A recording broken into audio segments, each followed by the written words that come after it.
I stared at the legal documents spread across my attorney's mahogany desk, my hands trembling as I read the accusations printed in bold black letters. My own parents were suing me for $200,000, claiming I had stolen the future that rightfully belonged to my brother Tyler. According to their lawsuit, my six-figure business, my house, my paid-off student loans, everything I had worked 80-hour weeks to achieve since I was 16 was built on opportunities I had somehow fraudulently taken from my golden child brother. The irony burned like acid in my throat. These same parents had never given me a single dollar, while Tyler had received everything and gambled it all away. Growing up in suburban Cleveland, I learned early that love in my family came with conditions. Tyler, 3 years older than me, could do no wrong in our parents' eyes. When he brought home a report card full of D's, Dad would pat his shoulder and say he was just finding his path. When I brought home straight A's, Mom would remind me that grades weren't everything and that Tyler had more natural charisma. At 16, I started my first real business venture. Mrs. Patterson next door had complained about her overgrown lawn, so I borrowed our neighbor's ancient push mower and offered to cut it for $15. She was so impressed with my work that she recommended me to 3 other neighbors. Within 2 weeks, I was making $60 every Saturday morning. My parents watched my little lawn care operation with amused tolerance. "It's nice that James has a hobby," Mom would tell her friends over coffee. Meanwhile, Tyler was spending his weekends at parties, coming home drunk, and getting lectures that always ended with Dad slipping him $20 for gas money. I reinvested every penny I made. By 17, I had saved enough to buy my own mower, edger, and leaf blower. I was maintaining 12 lawns every weekend and had expanded into snow removal during Cleveland's brutal winters. My bank account grew steadily, while my parents praised Tyler for getting accepted to State University, even though his SAT scores were mediocre and his GPA barely qualified him for admission. The real shock came during my senior year when I applied for scholarships and financial aid. I spent countless hours crafting essays documenting my business experience and highlighting my academic achievements. Tyler, meanwhile, partied his way through his freshman year of college, changing majors 3 times and barely maintaining the minimum GPA to avoid academic probation. One evening in March, I overheard my parents talking in hushed tones about Tyler's tuition costs. Curious, I checked the mail the next day when they weren't home. Hidden between credit card offers and grocery store flyers, I found bank statements that made my blood run cold. Over the past year, my parents had transferred $30,000 to Tyler's checking account. The memo lines read, "Business startup funds, investment capital, and entrepreneurial support." $30,000, more than I had saved in 2 years of backbreaking work. That night at dinner, I confronted them. "You told me there was no money for my college expenses. You said I needed to figure it out on my own." Dad set down his fork and fixed me with a stern look. "Tyler is exploring his options. He has big ideas." "What ideas?" I pressed. "He's failed every class except Intro to Communications." Mom's face flushed with anger. "Your brother is going through a difficult transition. He needs our support." "And I don't—" "You're different, James," she said, as if that explained everything. "You've always been self-sufficient. Tyler needs more guidance." I spent that night lying awake, staring at my ceiling, and processing the truth that had been staring me in the face for years. My parents had written me off as the responsible one who didn't need help while pouring money and attention into Tyler's endless potential. They weren't investing in his future. They were enabling his failures. The next morning, I made a decision that would define the rest of my life. I packed my clothes, my business equipment, and my savings into my beat-up Honda Civic and moved into a tiny studio apartment across town. My parents didn't try to stop me. In fact, they seemed relieved. Now they could focus entirely on Tyler without the uncomfortable reminder of what actual success looked like. My apartment was 400 square feet of stained carpet and leaky faucets, but it was mine. I had $4,000 in my checking account, a high school diploma, and a burning determination to prove that I didn't need anyone's help to succeed. Living alone at 18 was harder than I had imagined. My studio apartment had a kitchenette the size of a closet and a bathroom where I could touch both walls while sitting on the toilet. The rent was $600 a month, which seemed manageable until I factored in utilities, groceries, and gas for my car. I was spending almost every dollar I earned just to survive. My lawn care business sustained me through the summer, but I knew it wasn't scalable. I couldn't mow lawns when it snowed, and I certainly couldn't build a future on seasonal work that destroyed my body. I needed something that could grow beyond the limitations of physical labor. That's when I discovered digital marketing. A client mentioned that his restaurant was struggling to get customers through the door despite having great food. I offered to help him create a Facebook page and manage his online presence for $50 a month. Within 6 weeks, his weekend reservations had doubled. Word spread quickly through Cleveland's tight-knit small business community. I spent my nights teaching myself everything I could about social media advertising, search engine optimization, and content creation. YouTube became my university. I watched tutorials until my eyes burned, took notes in cheap spiral notebooks, and practiced on my own experimental websites. While other kids my age were partying or sleeping, I was learning skills that most business schools didn't even teach yet. By winter, I had landed my first major contract, a local restaurant chain with 4 locations. The owner, Mr. Rodriguez, had been impressed with my work for his friend's pizza shop. He offered me $50,000 to completely overhaul their digital presence, create targeted advertising campaigns, and develop a customer retention system. It was more money than I had ever seen in one place. I was 3 weeks into the project when Tyler showed up at my apartment unannounced. I hadn't spoken to him or my parents since moving out 6 months earlier. He looked terrible.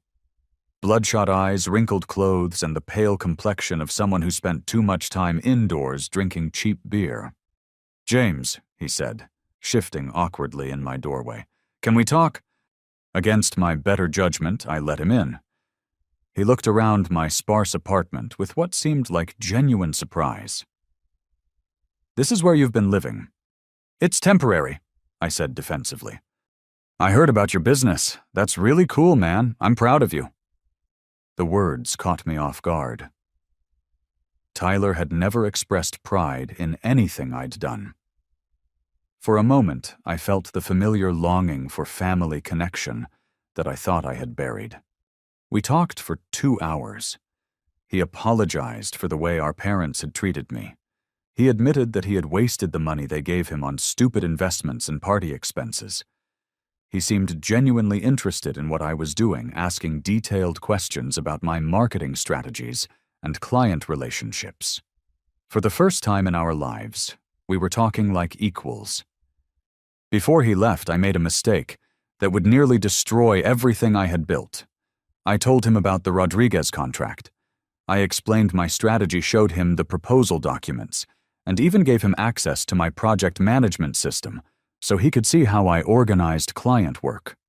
I thought I was finally connecting with my brother. 2 days later, Mr. Rodriguez called me in a panic. Someone had contacted him claiming that I was inexperienced and using questionable tactics. They had provided detailed information about my project timeline, my pricing structure, and my client list. They even knew about a minor delay I had encountered while waiting for graphic design approvals. "I'm sorry, James," Mr. Rodriguez said over the phone. "I can't take the risk. I'm canceling the contract." I felt like I had been punched in the stomach. $50,000 vanished in a single phone call. Worse, I had already invested $12,000 in market research, content creation, and advertising materials specifically for his restaurants.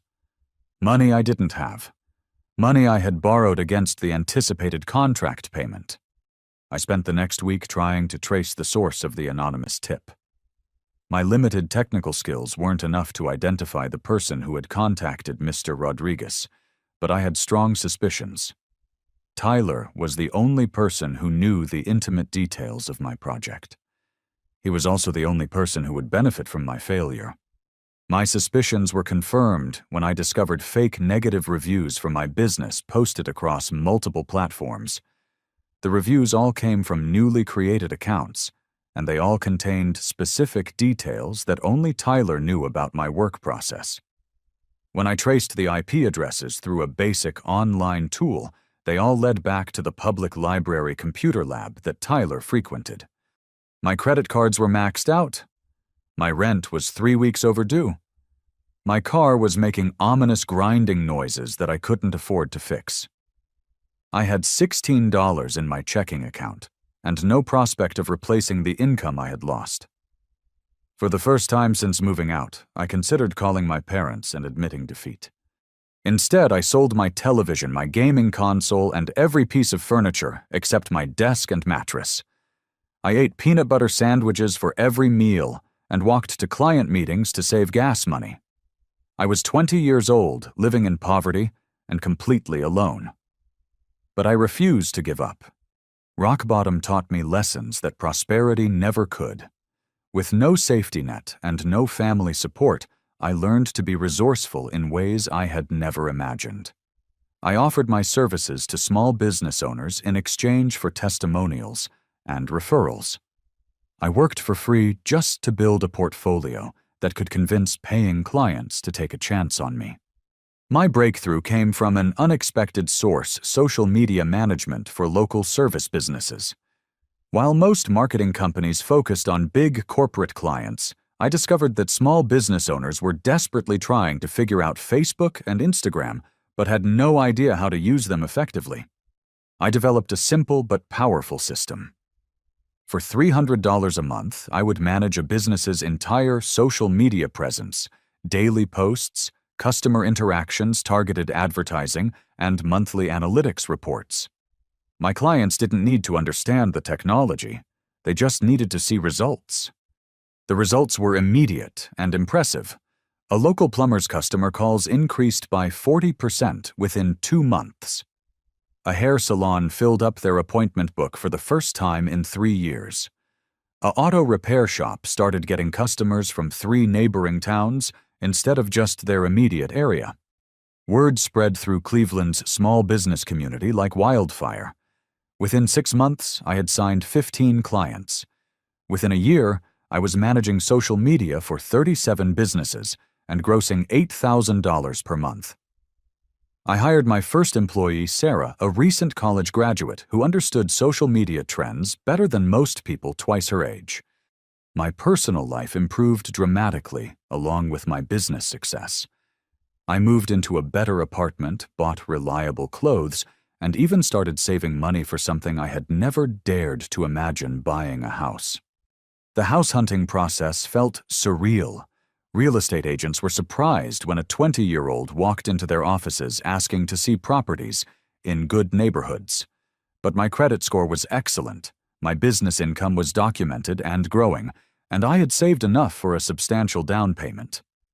I found my dream home in a quiet neighborhood 15 minutes from downtown Cleveland, a modest 3-bedroom ranch with a 2-car garage, updated kitchen, and a backyard perfect for a home office.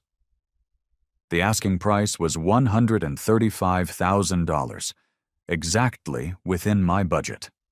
On the day I signed the mortgage papers, I felt a surge of pride that I had never experienced before. I was 20 years old, and I owned a house. I had built a successful business from nothing. I had paid off my student loans and had money in the bank. Everything my parents said I couldn't do without their help, I had accomplished completely on my own. That evening, as I sat in my empty living room surrounded by moving boxes, my phone rang. It was my mother. "We heard you bought a house," she said without preamble. "News travels fast," I replied.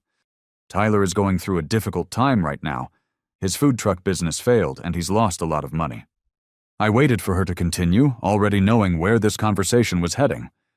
"We think it would be good for both of you if he came to work with you. You could teach him about your business, and he could help you grow." He sabotaged my biggest contract, I said flatly. That's ridiculous, James. Tyler would never do something like that. I have proof. You've always been jealous of your brother. This is just another example of you trying to tear him down. The familiar patterns were emerging.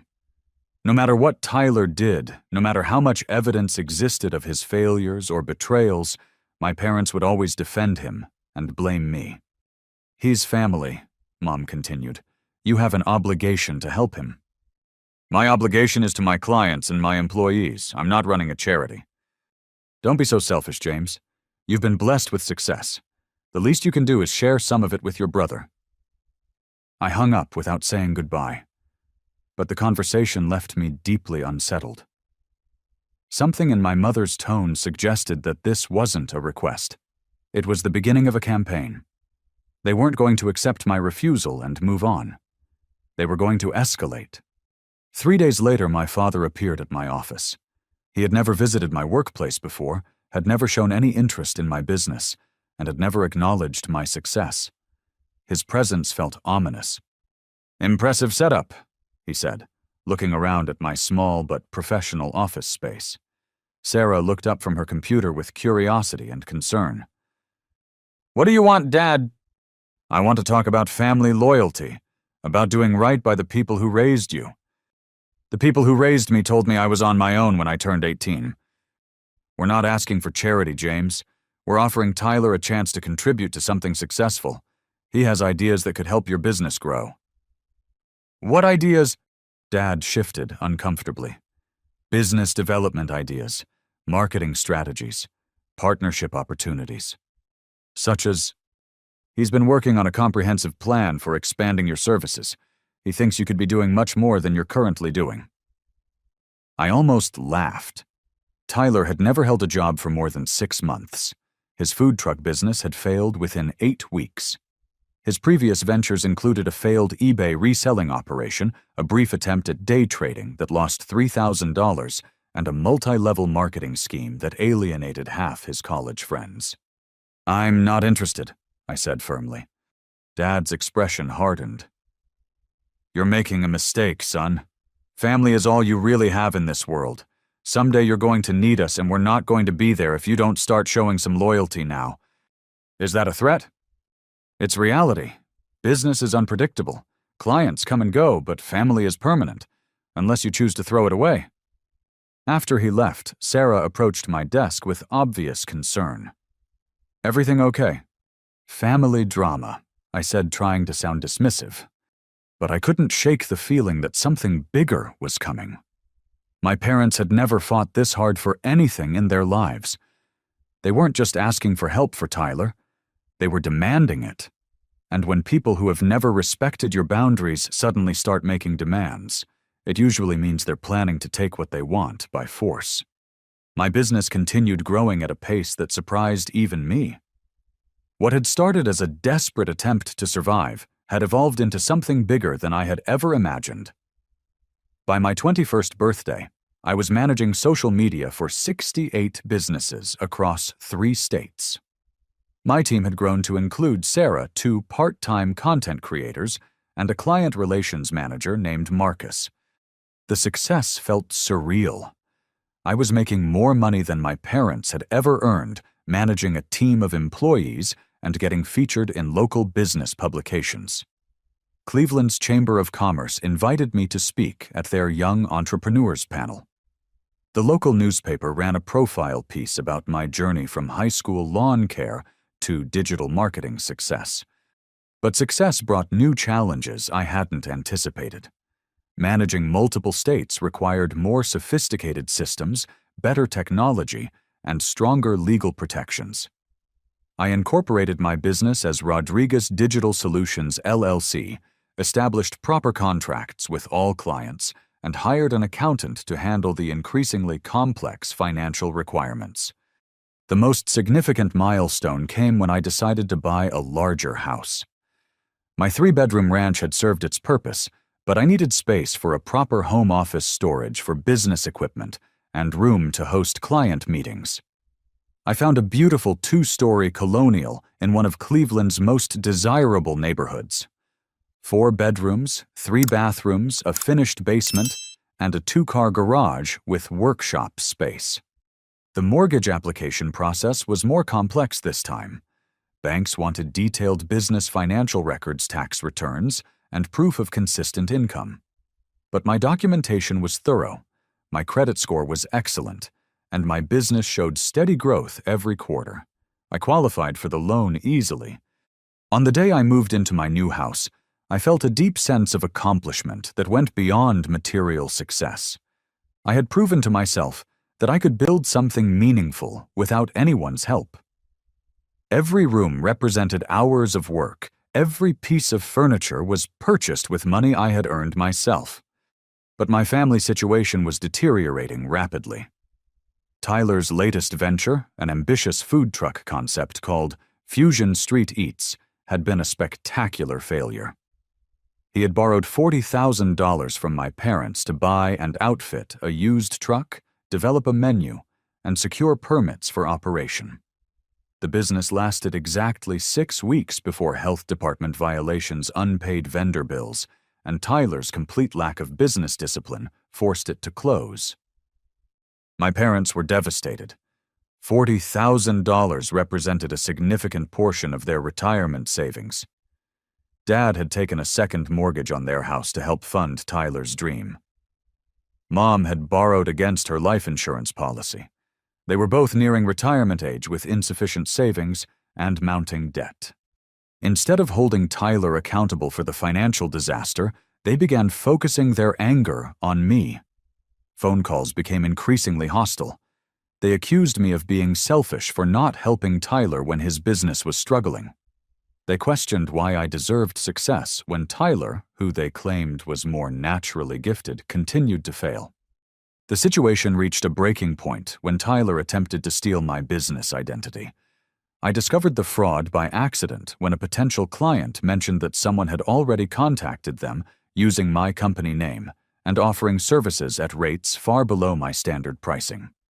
Further investigation revealed that Tyler had created fake business cards, a fraudulent website, and social media profiles using my company name. He was scheduling meetings with my potential clients, offering cut-rate services, and taking deposits for work he had no intention or ability to complete. When clients tried to follow up, they couldn't reach him, which damaged my business reputation. The identity theft went deeper than I initially realized.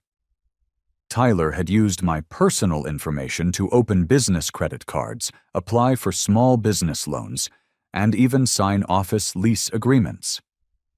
He had been systematically stealing my identity for months, using his access to family information and his knowledge of my business operations to convince lenders and clients that he was authorized to act on my behalf. I discovered the full extent of the fraud when my accountant called to ask about several $1,000s in business expenses that didn't match my records. Tyler had been charging business purchases to credit cards opened in my company's name. Equipment rentals, marketing materials, even personal expenses like restaurant meals and clothing purchases. When I confronted my parents about Tyler's criminal behavior, they defended him with the same illogical loyalty they had always shown. "He's desperate," Mom explained, as if desperation justified fraud. "He's just trying to build something like you did." "He's stealing from me," I said. "He's your brother. You should be helping him, not making his life harder." "I'm not making his life harder. He's doing that all by himself."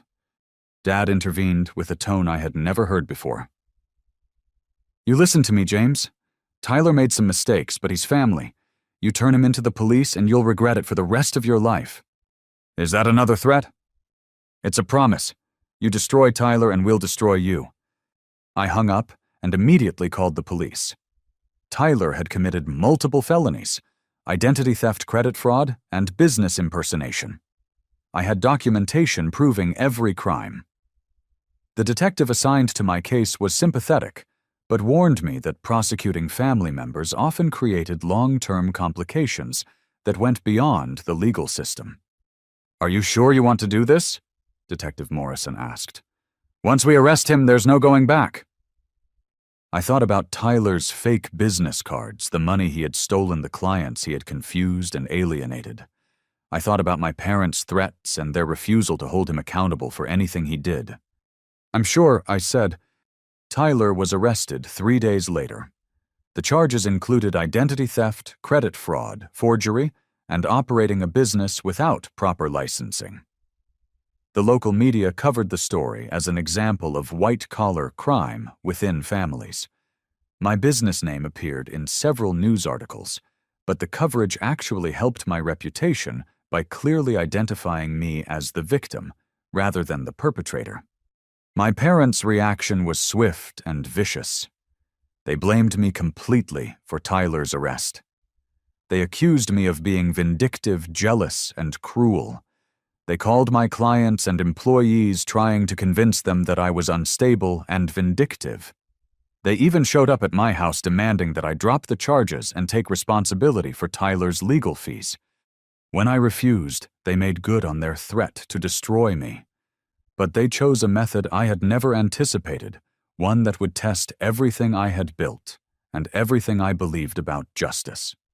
3 months after Tyler's arrest, I received a certified letter that changed everything. My parents had hired a lawyer and filed a civil lawsuit against me, claiming that my business success legally belonged to Tyler and demanding half of everything I owned. The lawsuit was 23 pages of the most twisted logic I had ever encountered. According to their attorney, Tyler had developed the core concepts for my business during his college years as part of an entrepreneurship class project. They claimed that I had stolen his ideas, used family connections to gain clients, and built my success on intellectual property that rightfully belonged to Tyler. The specific demands were staggering. They wanted 50% of my business assets, 50% of my house value, half of my savings accounts, and 50% of all future business income for the next 10 years.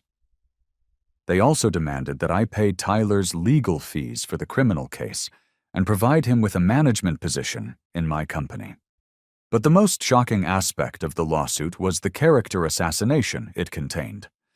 The documents portrayed me as a manipulative sociopath who had systematically destroyed Tyler's opportunities while building my own success on stolen foundations. They claimed that I had convinced my parents to fund Tyler's failures while secretly sabotaging his efforts to succeed. According to their version of events, Tyler's food truck business had failed because I had spread negative rumors about his food quality. His previous ventures had collapsed because I had interfered with his supplier relationships and poisoned potential investors against him.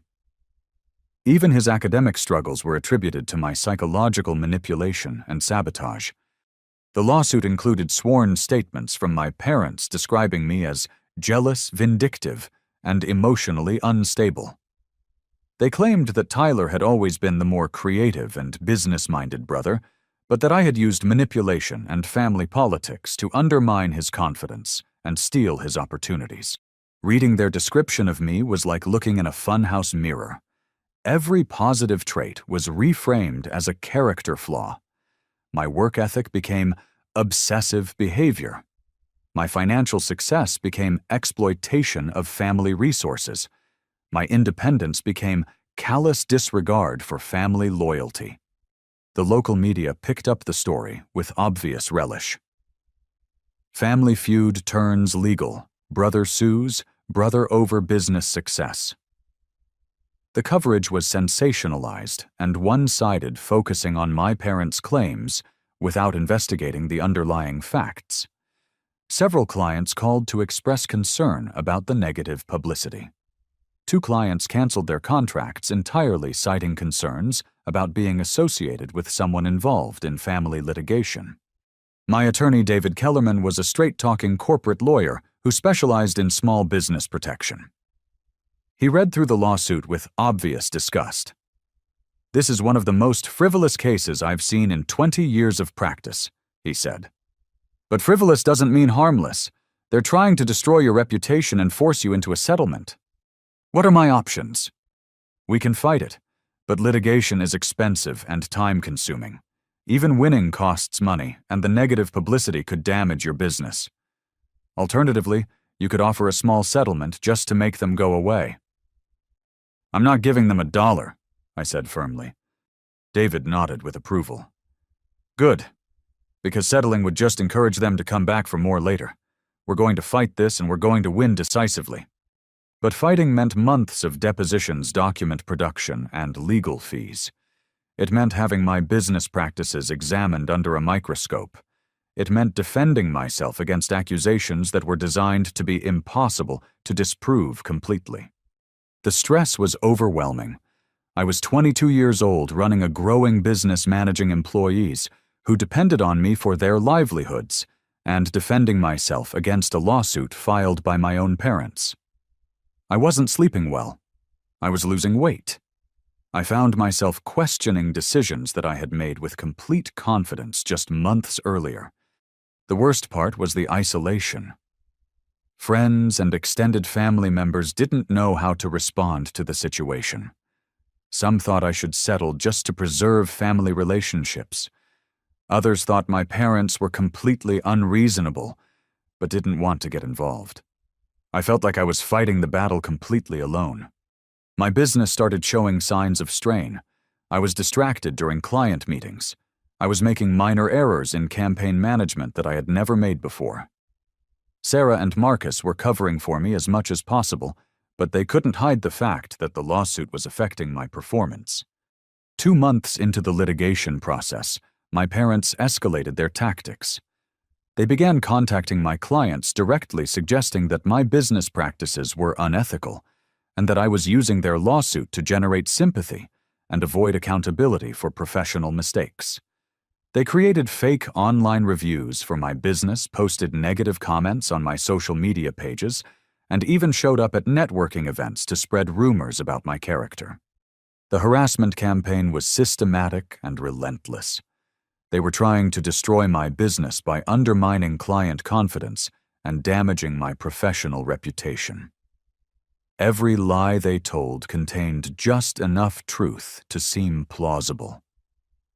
Every accusation was designed to plant seeds of doubt that would be difficult to completely dispel.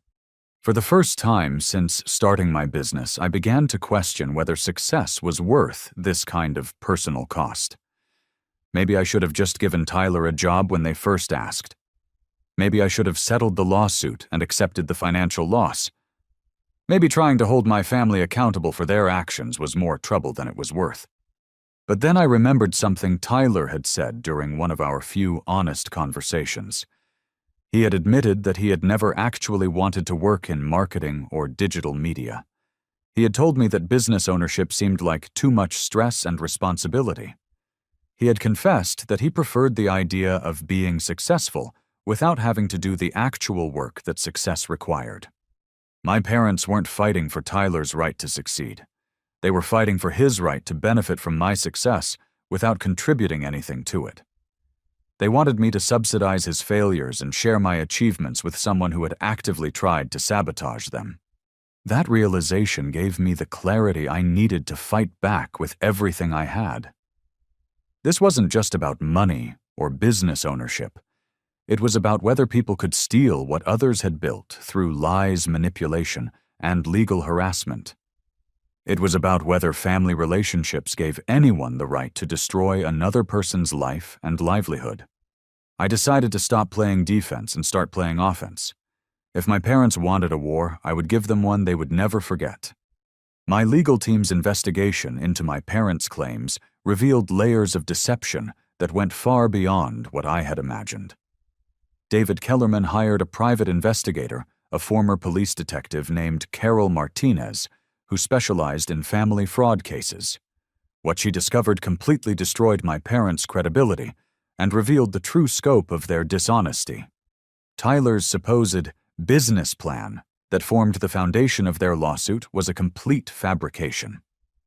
Carol traced the document to a business school template that had been available online for over 5 years. Tyler had literally copied and pasted sections from a generic marketing strategy guide, changing only the company names and contact information. The original ideas that I had allegedly stolen were actually standard industry practices that any first-year business student would recognize. But the document fraud was just the beginning. Carol's investigation revealed that my parents had perjured themselves in multiple sworn statements. They claimed that Tyler had never received financial support from them, but bank records showed over $100,000 in transfers over 3 years. They swore that Tyler's businesses had failed due to my interference, but business registration records showed that most of his ventures had never been properly licensed or legally established. The most damaging discovery was a series of recorded phone conversations that revealed the true motivation behind the lawsuit. Pennsylvania is a one-party consent state, which meant that I could legally record phone calls as long as I was a participant. David had advised me to document all interactions with my parents once the litigation began. In one conversation, my mother explicitly admitted that they were suing me because they needed money to replace what Tyler had lost. "James has more than he needs," she said. "He should be helping his family instead of hoarding everything for himself." In another call, my father discussed strategy with Tyler, talking about how to pressure James into settling and make him pay for what he's put this family through. Most shocking was a conversation where Tyler and my father discussed my identity theft case. Tyler complained that I had overreacted to his borrowing my business name, and my father suggested that the criminal charges were evidence of my vindictive personality that could be used in the civil lawsuit. The recordings proved that the lawsuit was never about protecting Tyler's intellectual property rights. It was a coordinated attempt to extort money from me by using the legal system as a weapon. They had filed false claims, submitted fabricated evidence, and committed perjury in sworn statements. David filed a comprehensive countersuit that included claims for defamation, intentional infliction of emotional distress, malicious prosecution, and abuse of process. We demanded compensation for my legal fees, damages for lost business income, and punitive damages for their fraudulent conduct. But David's most brilliant strategy was requesting sanctions against my parents' attorney for filing a frivolous lawsuit. Legal sanctions could result in the lawyer being fined, reprimanded, or even losing their license to practice law. Most attorneys are extremely careful to avoid sanctions, which meant that our request would force their lawyer to either abandon the case or risk serious professional consequences. The turning point came during Tyler's deposition. Under oath and facing potential perjury charges, he broke down completely. He admitted that he had never developed any original business ideas. He confessed that he had been jealous of my success and had tried to sabotage my business relationships. He acknowledged that the identity theft was intentional and calculated not a desperate mistake, as my parents had claimed. Most importantly, Tyler admitted that he had never wanted to be a business owner. "I just wanted the money without having to do all the work," he said during his deposition. "James makes it look easy, but I don't want to work 80-hour weeks and deal with employees and clients and all that stress. I just thought he should share some of what he made with family." Tyler's honesty was devastating to my parents' case, but it was also oddly liberating. For the first time in our lives, he was telling the complete truth about our relationship and his motivations. He wasn't a victim of my success. He was someone who wanted the benefits of achievement without the effort required to earn them. My parents' attorney withdrew from the case 2 weeks after Tyler's deposition. Professional legal ethics prevented him from continuing to represent clients who had clearly lied to him and submitted false evidence to the court. Sanctions were still possible, but the immediate threat of professional consequences was enough to convince him to abandon the case. Left without legal representation, my parents tried to represent themselves in court. The hearing was a disaster. Judge Patricia Williams had clearly read all the evidence and was not impressed with their arguments. When my mother tried to explain why Tyler deserved half my business assets, the judge interrupted her. "Ma'am, do you understand that your son has been criminally convicted of stealing this young man's identity and defrauding his business?" "Yes, but that's not the real issue here," Mom replied. "What is the real issue?" James has always been jealous of Tyler's natural abilities. He's used manipulation and family politics to undermine Tyler's confidence and steal opportunities that should have gone to Tyler. Judge Williams stared at her in obvious disbelief. You're asking this court to award damages to someone who committed identity theft against the plaintiff. We're asking for what's fair. Family should help each other. Family members should also refrain from stealing each other's identities and filing fraudulent lawsuits. The judge dismissed their case with prejudice, which meant they could never file the same claims again. She also awarded me full legal fees and additional damages for the harassment and business interference. The total award was $70,000, more than enough to cover my legal costs and compensate me for the income I had lost during the litigation. But the most satisfying moment came when Judge Williams addressed my parents directly. I've been on this bench for 15 years, and I have never seen a more frivolous and malicious abuse of the legal system. You should be ashamed of yourselves for trying to profit from your son's hard work and success. This court hopes you will take this opportunity to reflect on your priorities and your treatment of your family members. As we left the courthouse, David was practically beaming. That was a complete vindication, he said. They'll never be able to challenge your business ownership again. I felt a complex mixture of relief, satisfaction, and sadness. I had won decisively, but the victory had come at the cost of permanently severing my relationship with my parents.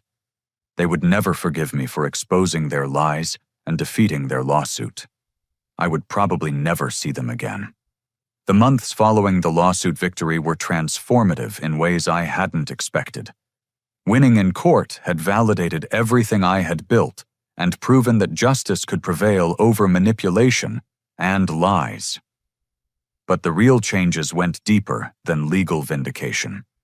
My business exploded with new growth. The media coverage of the lawsuit had initially seemed like a threat, but it ultimately became the best marketing I could have asked for. Local business owners were impressed that a young entrepreneur had successfully defended himself against family harassment and fraudulent legal claims. They saw me as someone who had integrity and the courage to fight for what was right, even when it was personally costly. Within 6 months of the court decision, I had signed 43 new clients across 4 states. My team grew to include 8 full-time employees and a network of freelance specialists. We moved into a proper office building with conference rooms, dedicated workspaces for each team member, and room for continued expansion. The financial success was gratifying, but the personal growth was even more meaningful. Fighting the lawsuit had forced me to articulate my values, defend my decisions, and stand up for principles that I had previously taken for granted. I learned that success without integrity is meaningless, but success defended with courage becomes something powerful and lasting. 6 months after the court victory, Tyler reached out to me for the first time since his arrest. He called my office and asked if we could meet for coffee. I was hesitant but curious about what he might want to say. We met at a quiet cafe near downtown Cleveland. Tyler looked different, healthier, more focused, less of the desperate energy that had characterized him during his worst periods. He had been working as a line cook at a local restaurant, living in a small apartment, and attending counseling sessions as part of his probation requirements. "I owe you an apology," he said without preamble. "A real one, not like the fake apologies I used to give when I got caught doing something stupid." I waited for him to continue. "I was jealous of you for our entire childhood. You made everything look easy and I could never figure out how you did it. I thought you were just naturally better at everything, and that made me feel like a failure." "You weren't a failure, Tyler. You just had different interests." "No, that's not true. I didn't have interests at all. I had fantasies about being successful without wanting to do any of the work that success requires. I wanted to be you without becoming you, if that makes sense." It did make sense. Tyler had wanted the results of dedication and hard work without the dedication and hard work themselves. "Mom and Dad made it worse," he continued. They kept telling me I had unlimited potential, but they never helped me develop any actual skills. They just gave me money and told me everything would work out eventually. They meant well. I said, though I wasn't sure I believed it. Maybe. Or maybe they were just afraid to tell me the truth about myself. Either way, they enabled me to avoid reality for way too long. Tyler's honesty was refreshing, but I remained cautious. He had been manipulative for so long that I couldn't be sure this wasn't another attempt to gain something from me. "I'm not asking for anything," he said, as if he could read my thoughts. "I'm not asking for a job or money or a relationship. I just wanted you to know that I understand what I did, and I'm sorry for all of it." "What about Mom and Dad?" Tyler's expression darkened. "They're still convinced that you're the villain in this story. They think the court was wrong, the judge was biased, and you somehow manipulated the entire legal system to get revenge on our family. Do you believe that?" "No. I know exactly what I did, and I know exactly what they did. You were the only one telling the truth through this entire mess." We talked for another hour. Tyler seemed genuinely committed to building a different kind of life for himself. He was learning actual job skills, managing his own finances, and taking responsibility for his decisions. The change seemed real, but I knew it would take years to determine if it was permanent. As our coffee meeting ended, Tyler stood to leave, then turned back with one final thought. "You know what the really crazy thing is," he said. "If I had just asked you for help instead of trying to steal from you, you probably would have given it to me." He was right. If Tyler had approached me, honestly acknowledged his mistakes, and asked for guidance in building his own legitimate business, I would have helped him. I might not have given him money or a job, but I would have shared knowledge, made introductions, and supported his genuine efforts to succeed. The lawsuit had never been necessary. The identity theft, the harassment, the fraudulent legal claims, none of it had been necessary. My parents could have asked me to mentor Tyler instead of demanding that I subsidize his failures. They could have encouraged him to learn from my example instead of trying to steal my achievements. But they had chosen conflict over collaboration, lies over honesty, and legal warfare over family communication. They had transformed a situation that could have brought us closer together into a battle that permanently tore us apart. My business continued to thrive in the years that followed. By 25, I was running a 7-figure company with offices in 3 states and clients across the country. I spoke at business conferences, mentored young entrepreneurs, and established a scholarship fund for students from dysfunctional families who were trying to build successful careers despite lacking family support. The scholarship fund became one of my most meaningful projects. I received hundreds of applications from young people whose stories reminded me of my own struggles. Kids who were working multiple jobs to pay for college because their parents spent money on siblings' failed ventures. Students who were living in their cars because they refused to enable family members' addictions or irresponsible behavior. Young entrepreneurs who were building businesses while dealing with family members who undermined their efforts out of jealousy or spite. Each scholarship recipient taught me something new about resilience, determination, and the power of refusing to accept other people's limitations as your own. Their success stories validated my belief that family dysfunction doesn't have to determine your future, and that sometimes the most loving thing you can do is refuse to enable destructive behavior. 5 years after the lawsuit, I received a letter from my mother. She was dying of cancer and wanted to reconcile before it was too late. The letter was filled with regrets, apologies, and admissions that she had been wrong about almost everything. She acknowledged that I had been the responsible son, that Tyler had been enabled rather than helped, and that the lawsuit had been a terrible mistake driven by desperation and poor judgment.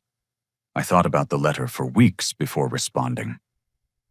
Part of me wanted to visit her to have one final conversation where we could both tell the truth about our relationship and our family dynamics.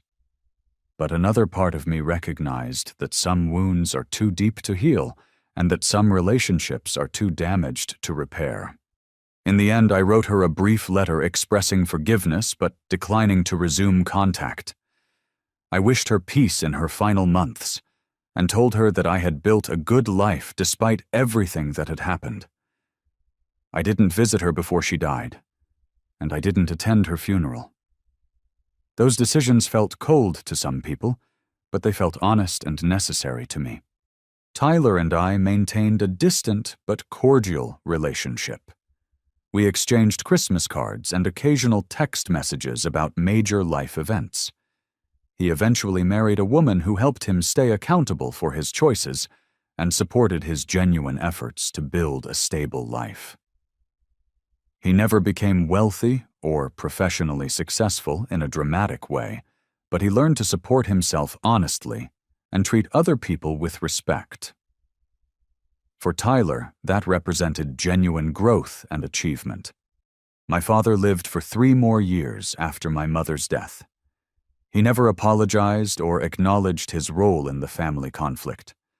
He died believing that I had been vindictive and cruel for refusing to support Tyler's schemes and defend myself against their lawsuit.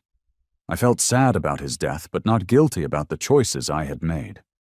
Looking back on everything that happened, I learned that success means more than financial achievement or professional recognition. Real success means building something meaningful while maintaining your integrity. It means refusing to let other people's dysfunction determine your future. It means having the courage to defend what you've built against people who want to tear it down out of jealousy, entitlement, or spite. Most importantly, I learned that you can't force people to respect your boundaries, but you can make it extremely expensive for them to violate those boundaries.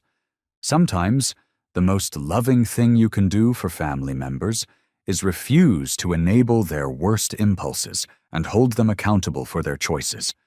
My parents sued me because they thought I would be too scared, too guilty, or too concerned about family relationships to fight back effectively.